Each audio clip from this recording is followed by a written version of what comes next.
This is Catherine Dubberly, the Answer Lady, here today with one of the super simplest faux cables ever. This one is for machine knitters. You can do all sorts of things with it, but the pictures you're seeing are of two ways to wear a child-sized poncho that I made out of this sample. It can have buttons attached at the shoulders and just fold one long rectangle at one side. The other side is open, and the buttons over the shoulders keep it in place. I'm in the process of making one of the world's easiest faux cabled fabrics here. There you go. Have a look at how it's going to look. Now those are not actually cables. What we've done is knit a few stitches, skip a few, knit a few, skip a few across. And then we latch up these floats, creating the illusion of cables. I'm letting the last few stitches just roll in because when they bump into the first cable, they stop rolling. So it doesn't get a lot easier than this. I think you understand how the knitting works. Now let me show you how the latching up works. Because I'm using a bulky and I'm going to use more than one strand at a time, I'm using a latch tool that's really a rug latch tool. So that's very helpful. If you don't have one, they're inexpensive at the craft store, or you can just substitute a big crochet hook. Bottom two rungs of the ladder, I'm putting a full twist into them before I insert the tool. You could also grab them and twist the tool. Now, we latch up two at a time, and we're creating our cable. It's a lot faster than crossing cables, even though there is some handwork here. While I latch up, let me talk about the technique a little bit more.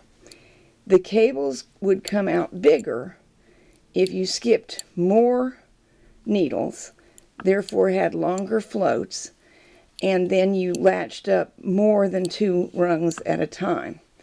So that's something to experiment with based on the gauge of your fabric. Let's remove the stray threads that always jump into my work. Based on the gauge of your fabric and what you're going to use the fabric for is how you decide whether you really want bigger or smaller cables. I'm going to make this into a poncho shawl sort of thing for a size 7 little girl. So I think these are a good proportion. You can see my hands, and that gives you an idea of how big these faux cables are. If I were making it for myself, I might brave a bulkier cable.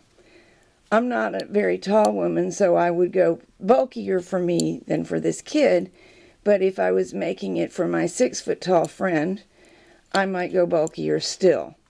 Or if I just wanted it super dramatic. So we'll latch all the way up, and at the very last we will have a single strand to pull through. That's because I began by E-wrapping, and I'm going two at a time. So the E-wrapping is a spare strand, so that works out great. We'll hang the final strand on the, let me correct this, hang the final strand on a needle, and then we'll move stitches together to bind off. By now I have enough of it latched up that you can see that it begins to form automatic small scallops at the bottom. Please ignore the knot. This is a sample and I just knitted it through. But those scallops don't take anything special. That's just E-wrapped, knitted, and then it begins to pull up because of our faux cable. Now here at the top, I have made the last of my 2-strand latching up steps. One more strand to go, and just hang it on a needle. Before I bind off, I'll need to move everything in so that it's all together. On the left hand side, I've already been moving in. I think now, since I only have one more to latch up, I will just go ahead and latch it up and move in from the right because I won't have to move as many stitches that way. I've knitted my final, well, latched up my final column of faux rib, And now it's time to move things together. I'm only going to use 2 prongs at some points here because I'm working around the camera, which is a touch tricky, but I want you to be able to see. As soon as I get these all moved together, I can bind off. We have to do it in stages because they're stretched too far over here to just move everything all at once. Let me tell you a few things about the project while I do this transferring. First, I'm using a number 5 yarn on the bulky machine at stitch size 10 for this particular look. However, the technique works for all sorts of gauges, and I'm going to be featuring the technique in a couple places. It actually already appears, though not covering a garment of this size, in my book, Can These Be Cables? A whole collection of faux cabling techniques. You might have grasped that I'm nuts about cables. I like all kinds. The real ones, the fake ones, and just everything you can do with cables is up my alley. So it's already there. I'm designing patterns with it that will go into News and Views magazine, sometimes in 2015 probably. And I'm also working on a book of ponchos. And this poncho, along with other sizes and gauges using the same technique, will be in that book. So, please feel free to experiment with the technique and do cool things with it on your own. Ponchos are not the only thing you can do. The possibilities are endless, but that's where you can find my work soon.